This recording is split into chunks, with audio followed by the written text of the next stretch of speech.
Well, good afternoon. It's been a while. Um, yeah, the election took a lot of wind out of my sails.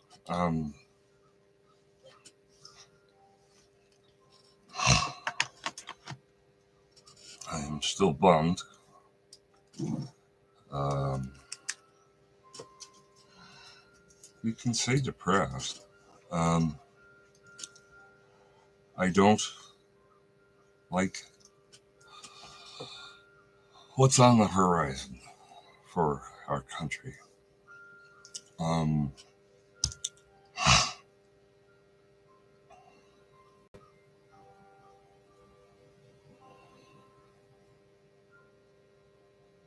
I'm I've been a lifelong Republican until from 1980 when I could first vote uh, for Ronald Reagan's second term. Um, until 2017, when number 45 uh, started to turn the presidency of the United States into his personal throne. I'm fiscally conservative, but I am pro women's rights. Um, I am pro control over their bodies. I am pro women's health. I am pro um, social services to take care of um, our um, lower income, no income citizens. Um, I am pro immigration.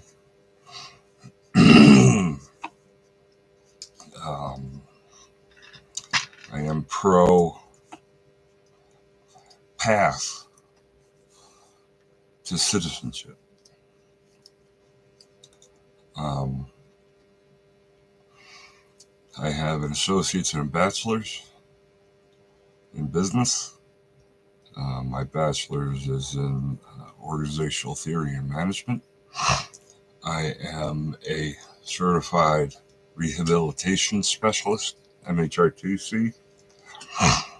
Um, I am an Episcopal priest with my master's in comparative religions. Um,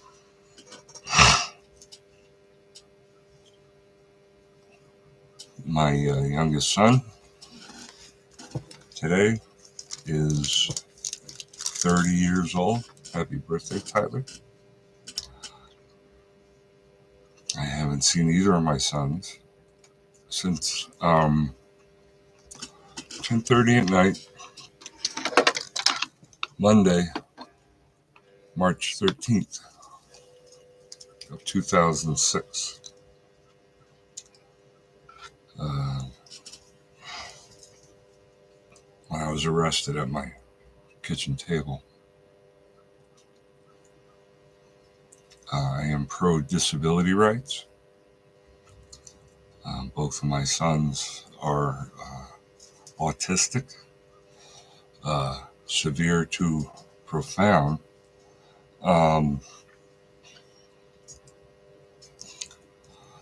I don't specifically know where they're at now.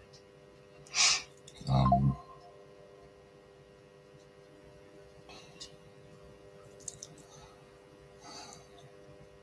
I find it disturbing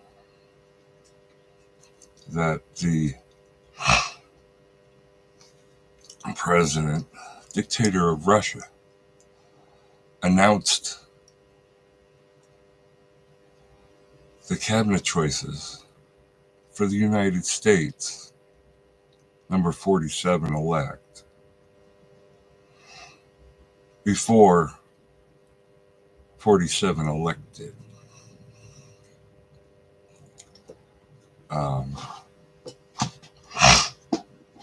There's a phenomenon that's been going on for the past several years. It's called instant Russian death.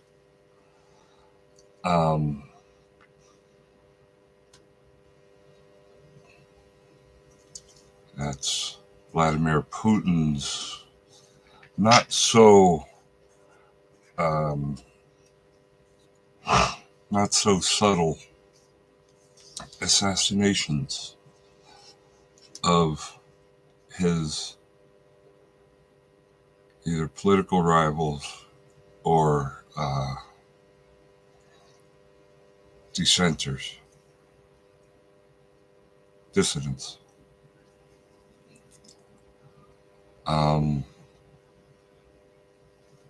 This is something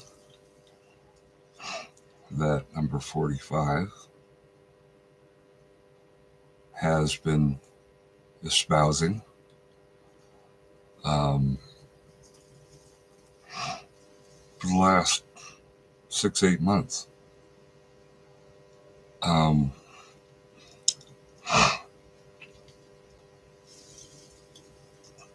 Reports since number 47 election victory has him dismantling our Department of Education and our school systems. I was a K through 12 up to age 20 multiple disability teacher for 10 years. I was also certified in grades 7 through 12 up to age 20 for behavior disorders.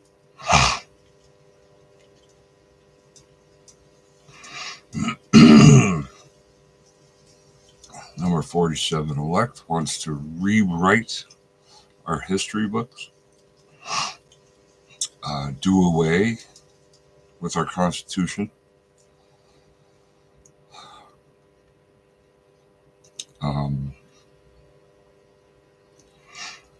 he's quoted by a cousin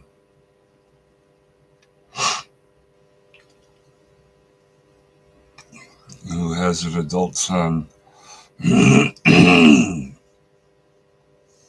has a genetic disability and that requires an intense, expensive amount of care. Number 47 elect in the not too distant past has said, why don't you let him die?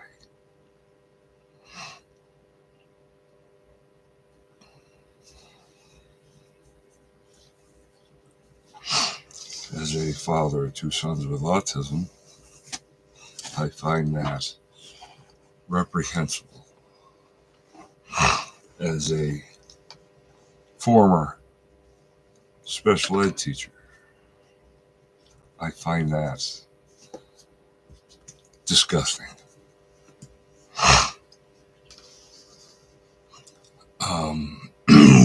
The overturning of Roe v. Wade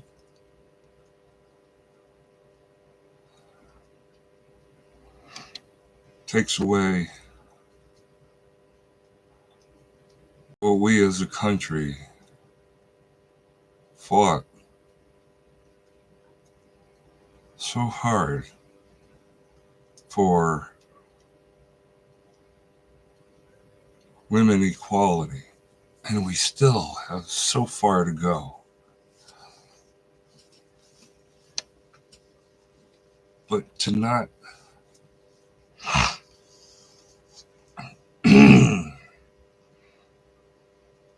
not allowed to intervene in a non-viable pregnancy when the child and or mother's life is at stake.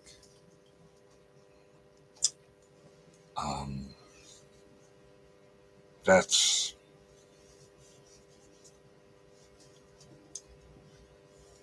inhumane.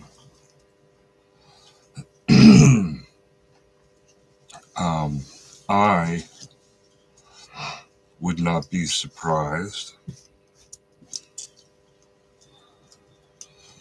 if 47 elect brought back something that he's been, again, talking about over the last 6 to 8 months. Eugenics. Eugenics is an extension, a medical extension of Hitler's master race, Aryan, tall, blonde, blue eyes.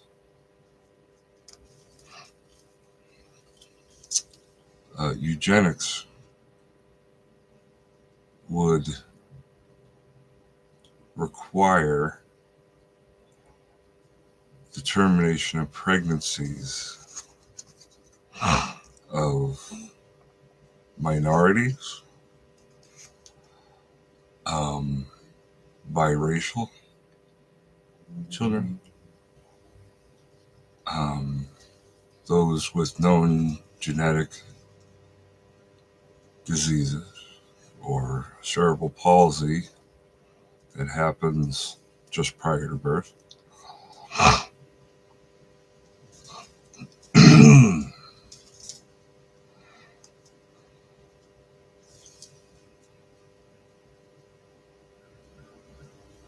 On the Statue of Liberty in New York Harbor, the tablet she's carrying says July 4th, 1776. But inside the pedestal, it also says, "Give us your tired, you're weak, you're poor, you're downtrodden."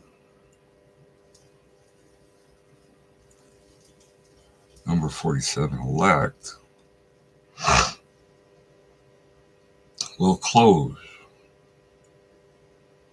not only our southern border, but even our northern border, the longest international border in North America that's peaceful with Canada, and Alaska also with Canada.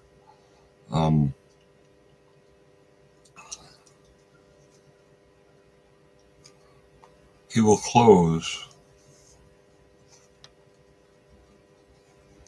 the immigration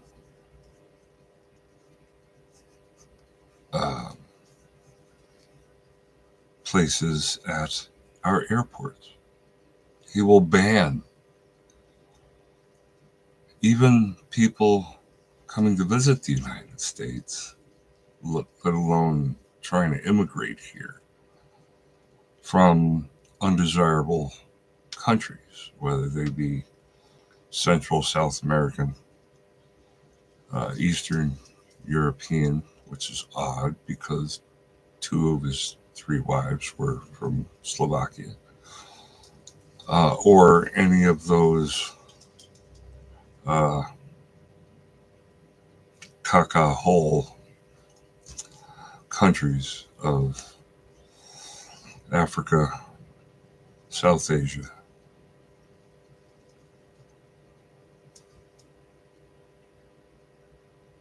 Central and South America. That's not what the United States is. That's not who we are as a people. We ourselves were immigrants and self-exiles from Europe. It was us that displaced the Native Americans and chased them from a fertile agricultural society that they had thousands of years before we showed up. Chased them across the country and placed them in restrictive, desolate, inarable, infertile deserts. And systematically, just like number 45 did, 47 elect, separated children from their parents and the rest of their families and sought to erase their heritage. And he's going to do it again.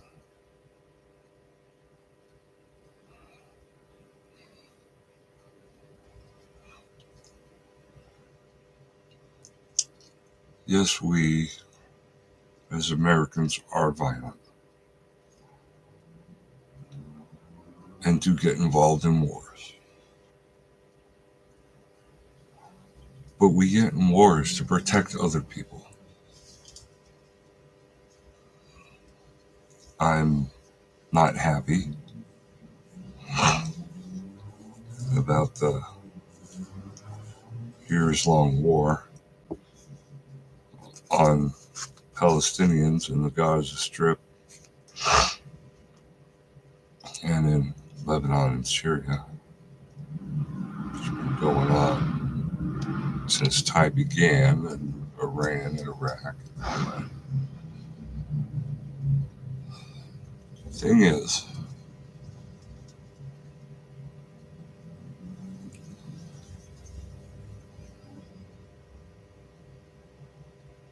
you don't wipe out a whole population of people just because the enemy hides amongst them. There are different ways than to literally bomb neighborhoods, cities, towns, to pulverize dust. There are other ways to execute a war for the right reasons.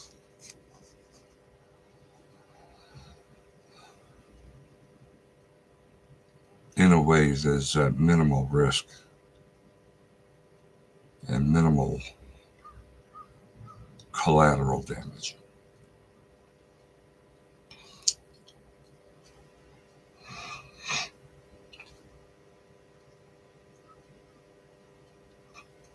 You know, the pogroms against Russian and Eastern European Jews, the second and third, fourth and fifth decades of the 20th century, Fiddler on the Roof, World War II.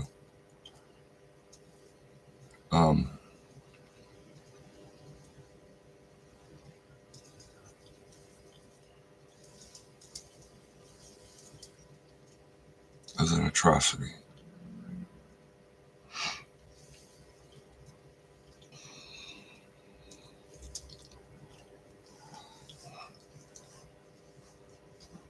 It's going to happen again. The riots that happened in Los Angeles with Rodney King and the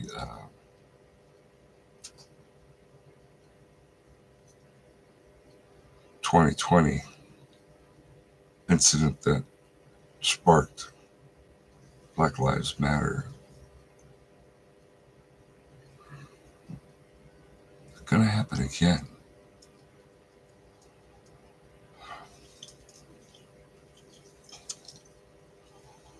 When the National Guard was called out at Kent State University in Ohio in 1970.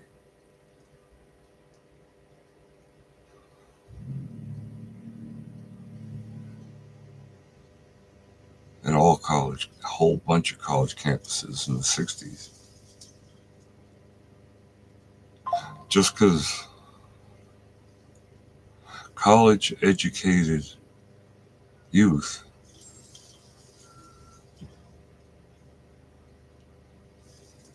were being shipped off to Vietnam.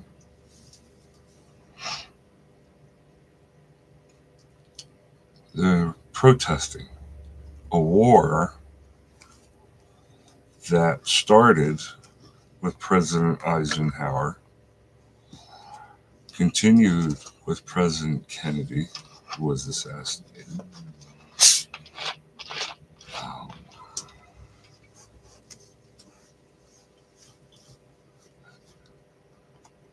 That war was continued through Lyndon B. Johnson.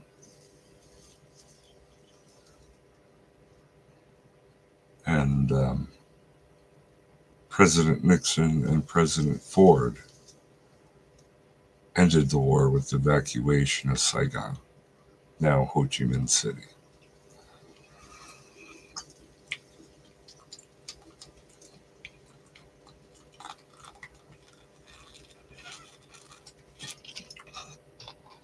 But it was known by the President of the United States, John F. Kennedy, that war was not winnable. They had continued and sacrificed way too many Americans, 18, 19, 20, 21 years old.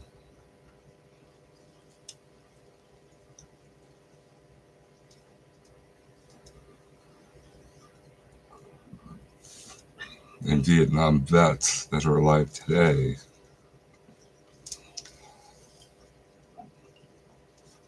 still pay with nightmares, post-traumatic stress disorder. 22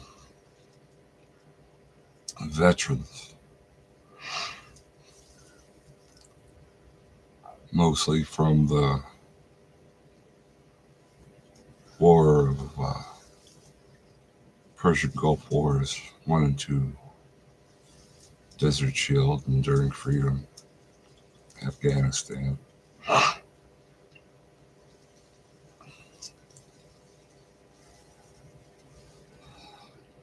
22 suicides a day.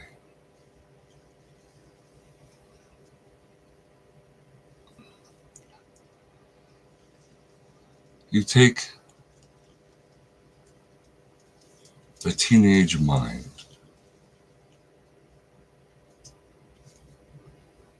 you train it to kill.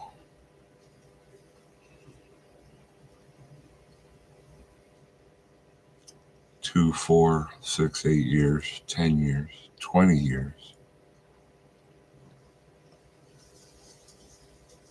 And then you say, okay, go home.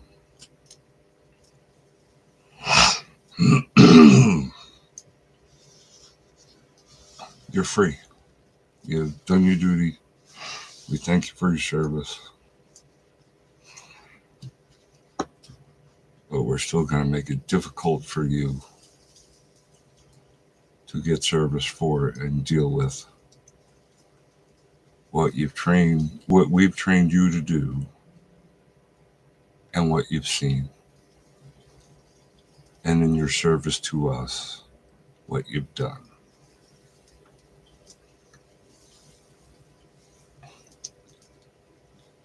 The same can be said for people who have been incarcerated for the intermediate to long term, 5 to 10 years, 10 years plus.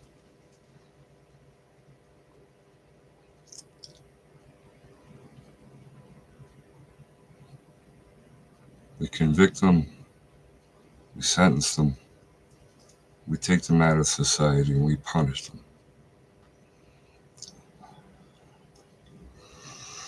A lot of times, rightly so,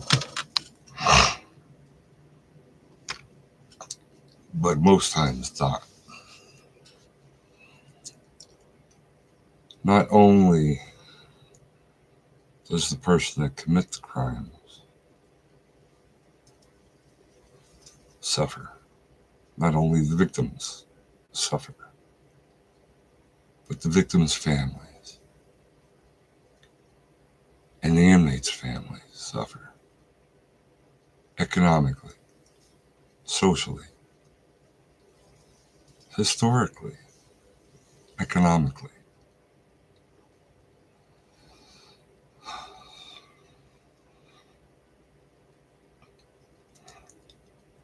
My heart is heavy here. There's a gentleman in Lewiston, Virginia, I communicate with. He's a honorably discharged Army infantry. And I spoke to him about my feelings and my emotional state post-election results. And, he said he was sorry. I felt the way I do, and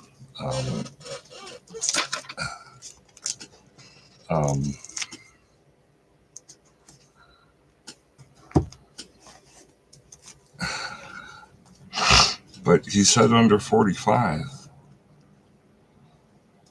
things were so much better than they are now.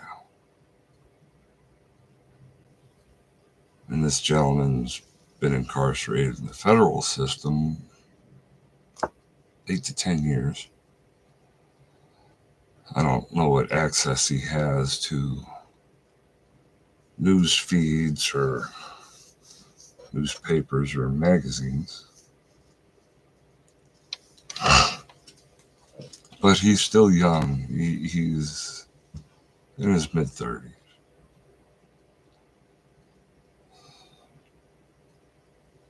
And we put kids in our military service that don't have fully developed brains, that don't have miles of lived lives, experienced lives.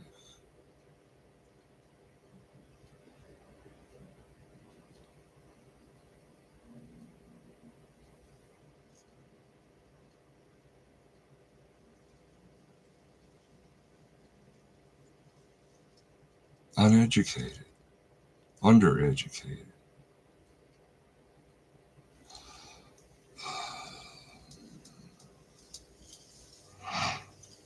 And I explained to this gentleman that no,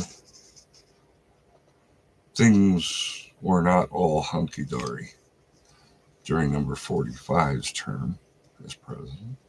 We experienced a once in, not a generation, but once in more than a lifetime, deadly disease pandemic. My grandmother, Cornelia Barber, Cornelia Elizabeth Barber, she was born New Year's Day 1904 and passed away at the age of 95 at the end of August 1999. She was born 3 weeks after the Wright brothers flew. She saw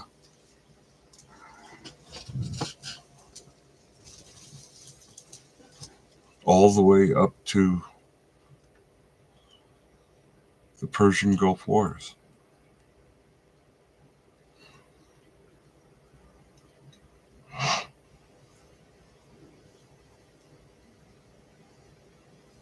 She survived the Spanish flu pandemic in 1918 to 1920. When 45 was president, he did away with the funding of the Centers for Disease Control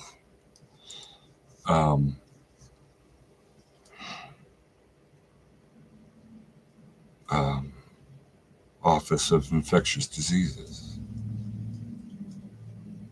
Almost wiped out the funding. That left our country more than vulnerable. And as COVID, the coronavirus, emerged out of China and spread around the world via people traveling to and from China, it spread around the world unchecked. It was unknown. Number 45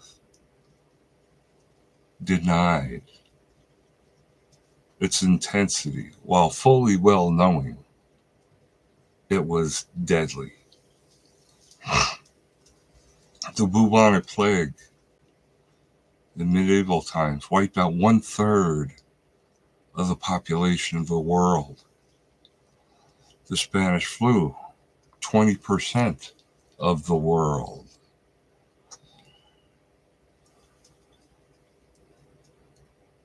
In World War II, Hitler exterminated 6 million Jews. This gentleman I talked to in federal prison, he's Jewish himself. I explained this to him. I explained to him that just 4.5 years ago, the world stopped.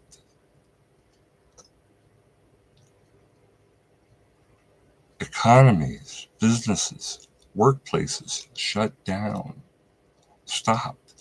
We were to isolate and stay safe in place, only to go out for a matter of hours for necessities regarding food supplies, medicines. We were told to wear masks for years. Places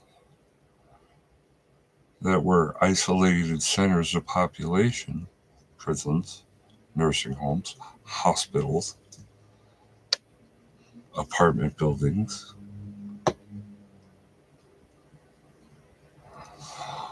Almost 2 million people died unnecessarily because of number 45s. 2 million people in the United States because of number 45's policies and unwillingness to even acknowledge, let alone do anything about COVID.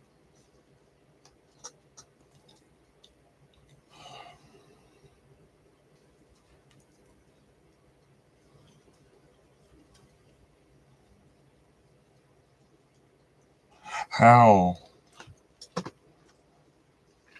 can our great country compete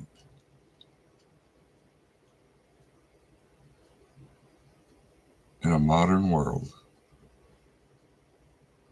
with alternative facts being taught to our kids about our history? They're not learning about economics. They're not learning about geopolitics. They're not learning about how our government works. They're not taught about science. They're not being taught about math. They don't know how to spell or use proper grammar.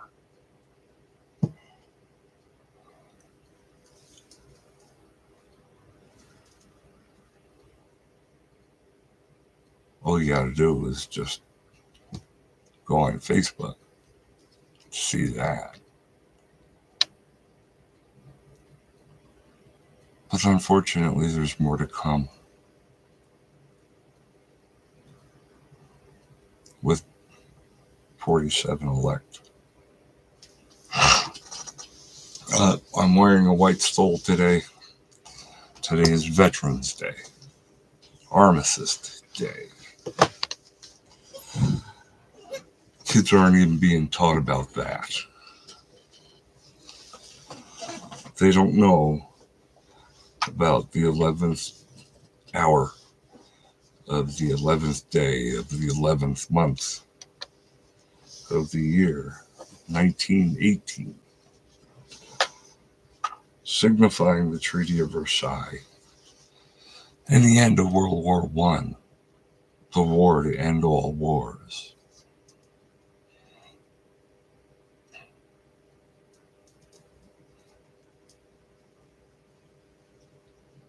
World War I was essentially a stalemate because it was fought in trenches on military fronts that were hundreds of miles long, but you could literally see your enemy without technology. They were just a matter of 40, 50, 100 yards away. And in between their trenches and our trenches in Europe, France, was no man's land. Anybody that went up and over out of their trenches into no man's land had a very good chance of being shot, wounded, killed, blown up.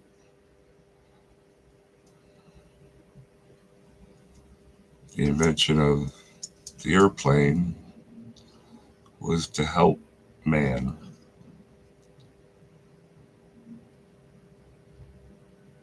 in a new way of traveling, a new way of seeing things from above. From 1903 to 1914, not even 11 years, the airplane went from a wonderful new invention to a tool of war.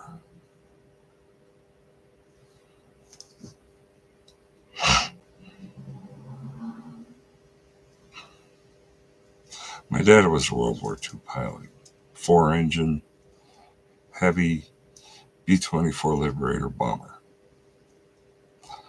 When he was dropping stuff 25, 30,000 feet above Germany and Belgium and France and the Netherlands, he had no idea that one of those 500 to 1,000 pound bombs that he was carrying would decimate a whole city block. And he grew up in Park Slope, Brooklyn. He just made sure that they hit their target, and he was looking out. Well, I'm co-pilot. He was looking out the right window. But when he saw the concussion rings, good. Well, more often than not, those were civilians, families, men, women, and children that he was blowing up, and not the enemy. And when he finally went back in the 1950s to revisit the desolation of Italy and Germany, and the Low Countries,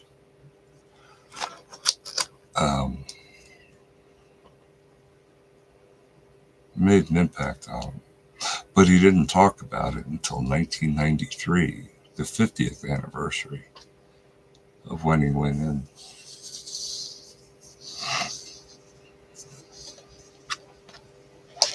He signed up in his sophomore year at Columbia University. He already had 2 kids at the age of 21, 20.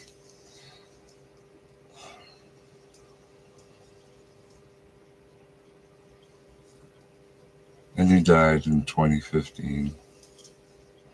A very bitter man.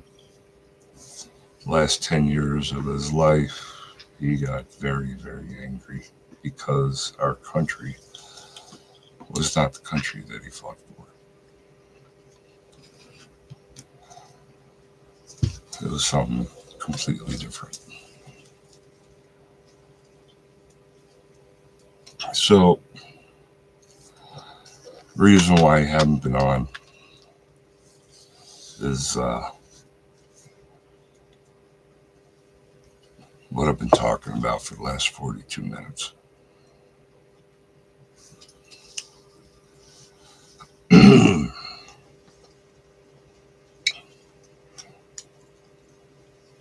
Don't get me wrong, I love my country. I've had several different lifetimes. I've had my time as a kid, I've had my time as a teenager, through my 20s, my time with alcohol and drugs. I've had my time with prosperity. I was married, divorced, now I'm widowed. I had my time in prison. I had my time as a father, a dedicated father. I was not absent.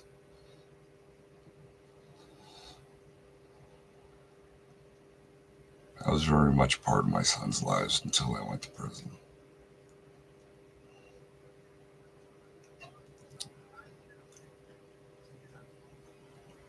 Our country's so beautiful. Our country celebrates, used to celebrate, what it's like to be human. What it's meant to be one of God's children.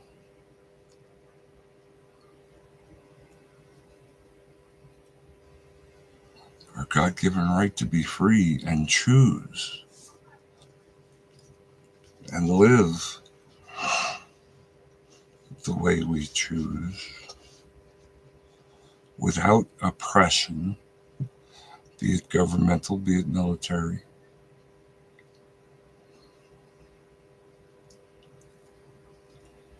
But all that's going to change. And I bless each and every one of you.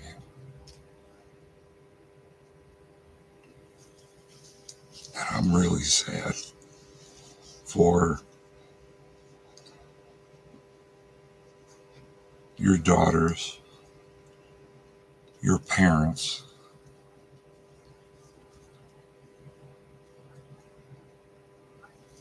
for your future children. and for you.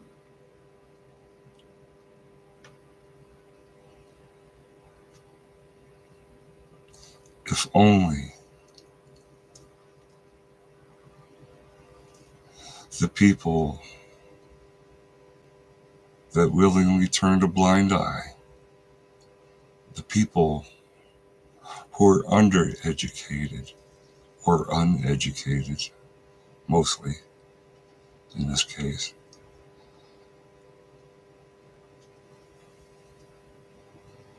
knew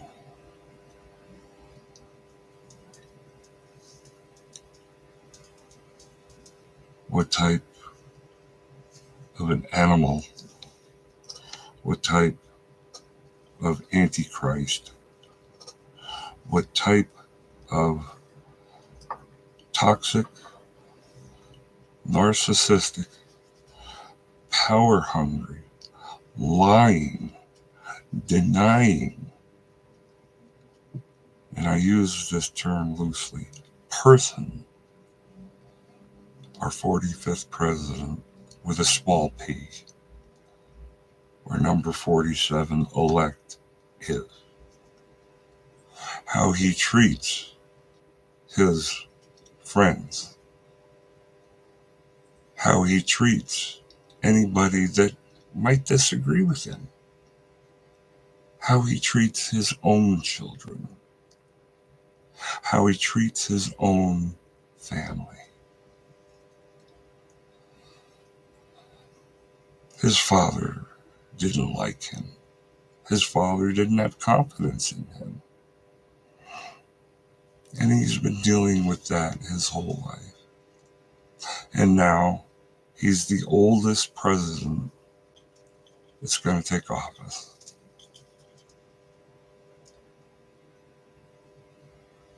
And if something happens to him in office,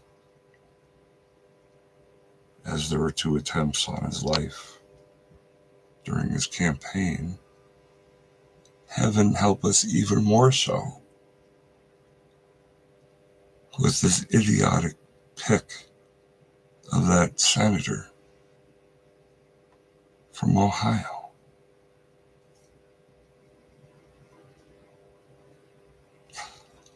Who is married to an East Indian woman, immigrant, who has 2 biracial sons from that woman. Yet he espouses the same anti-human rhetoric. But it's beyond rhetoric now. It's going to become policy. Project 2025, there's a difference between what Jesus taught us in the New Testament. Peace, love, understanding, acceptance of others. Regardless, no judgment.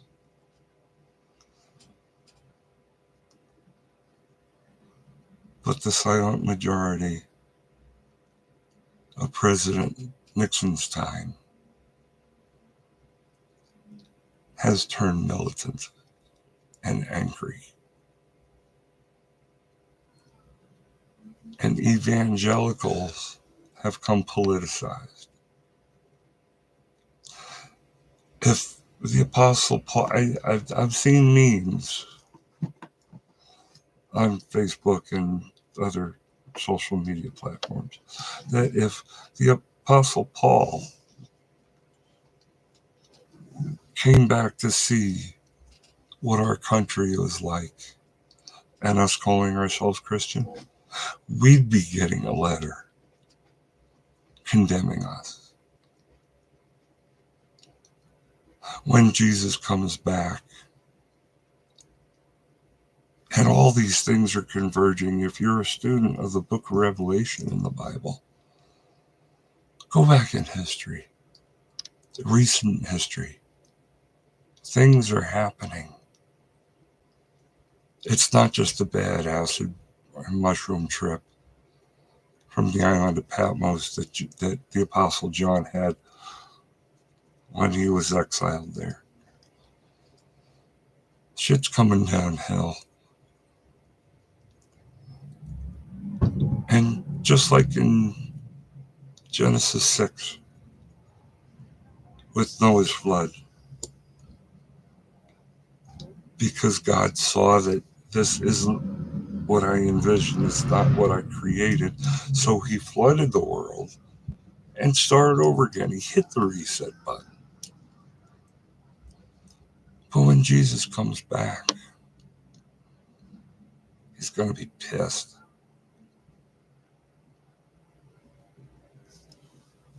He's going to be pissed. The shortest verse in the Bible, Jesus wept.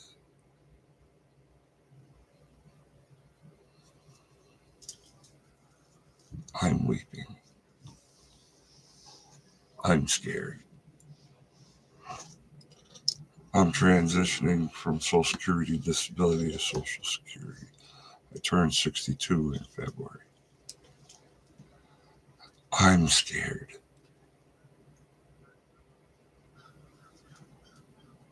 I'm scared for all of us. You, your children, your grandchildren, our parents that are still alive, our health care, our education, or it's going to be lack thereof.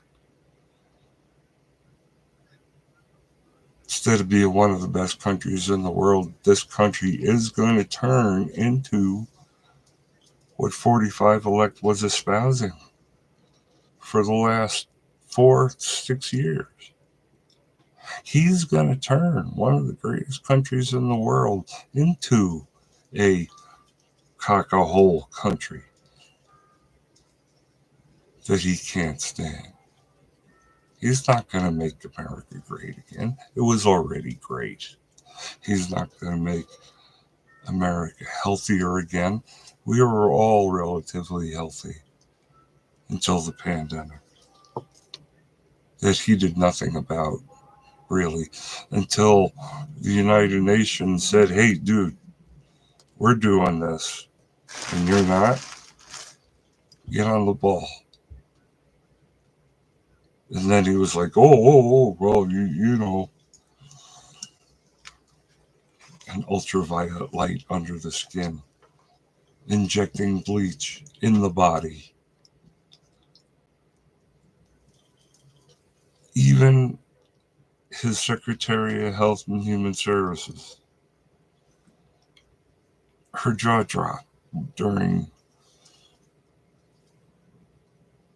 that news conference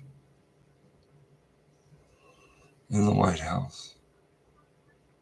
And he surprised her with those questions. Where the hell? People died because he was espousing the one drug that barely has any uses, and it wasn't for COVID.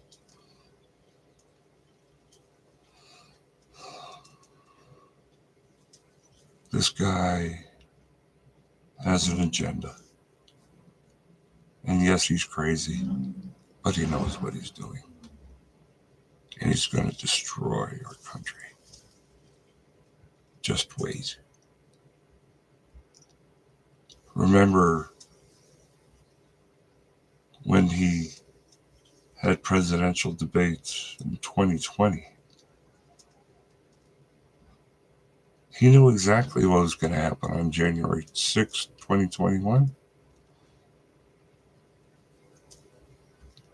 He said to the Proud Boys, stand back, stand down, and stand back. And he said, it's going to be a party on January 6th. I don't know what's going to happen, but it's going to be great. Well, of course, he knew exactly what he was doing. Everybody that's convicted and incarcerated in regards to the uprising, insurrection of our country, the first one since 1812.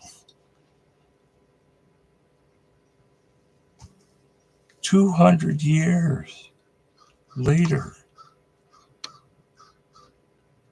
he has the audacity to attack the Capitol building when it's full of our representatives and senators? No. Where dozens of people died defending the Capitol building. He's going to set them free, the J6ers, the Patriots. No. They weren't Minutemen of the 1760s and 1770s that were ready at a minute's notice to defend our country, to fight against an oppressive tyrant royalty figure a third of the world away.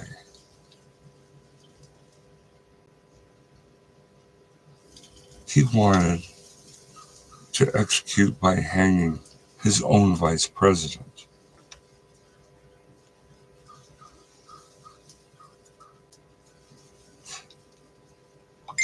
The people that went through revolving doors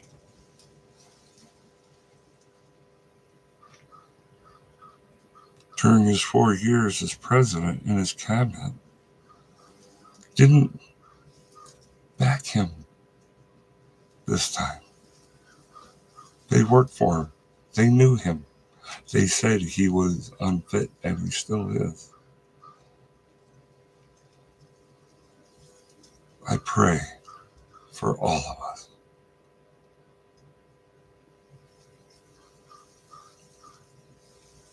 The next 4 years are going to wreak so much havoc, our country might not ever recover from it. God bless you. I'll do church service next, but I got to end this message because I'm hurting inside here and here. A very short reading list. Aldous Huxley, A Brave New World. Animal Farm, 1984, by George Orwell. The Man in the High Castle, by Philip K. Dick.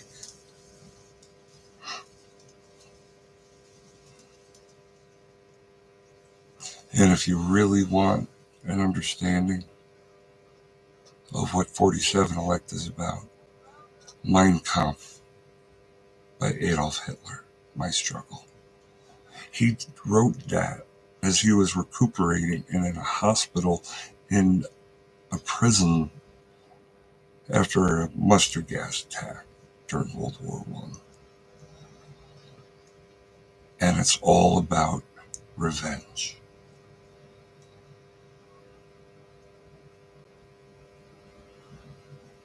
Mark my words. God bless you.